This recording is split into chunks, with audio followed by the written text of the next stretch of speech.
కళ్ళ ముందు ప్రమాదం జరిగితే చూస్తూ ఊరుకోకూడదు. ఎవరో వస్తారని ఏదో చేస్తారని ఆశించకూడదు. బుర్రకు పదును పెట్టి దాన్ని ఆపేయాలంతే. ఓ డ్రైవర్ అదే చేశాడు. అగ్ని నాలుకలు జాచిన డీసీఎం నడుపుతూ నేరుగా చెరువులోకి తీసుకువెళ్లి దాని పని పట్టాడు. ఫలితంగా ఆస్తితో పాటు తన ప్రాణాలను కూడా దక్కించుకున్నాడు.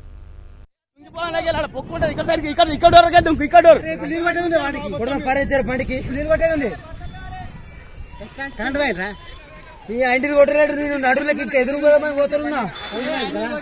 ఎదురుగా పోదామని పోయేదానికలే కథం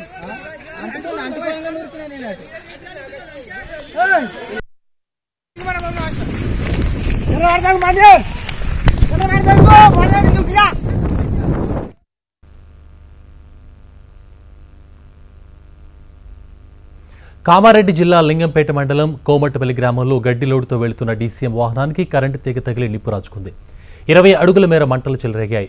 ఏమాత్రం ఆలస్యం చేసినా మంటలు మరింత అంటుకుంటాయని భావించిన డ్రైవర్ ఆ జ్వాల వాహనాన్ని నడుపుకుంటూ నేరుగా చెరువులోకి వెళ్లిపోయాడు. వాహనం నీట మునిగాక అందులో నుంచి బయటపడ్డాడు. అనంతరం గ్రామస్తుల సహాయంతో మంటలను ఆర్పివేశారు.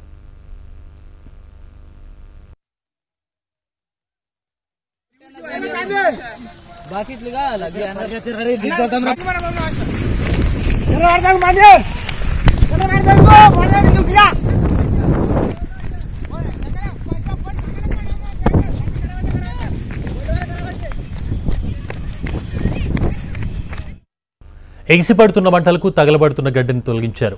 గ్రామ ప్రజలు డ్రైవర్ సాహసాన్ని మెచ్చుకున్నారు. తనకు వేల నష్టం వచ్చిందని అయినా ప్రాణాలు దక్కినందుకు సంతోషంగా ఉందన్నాడు.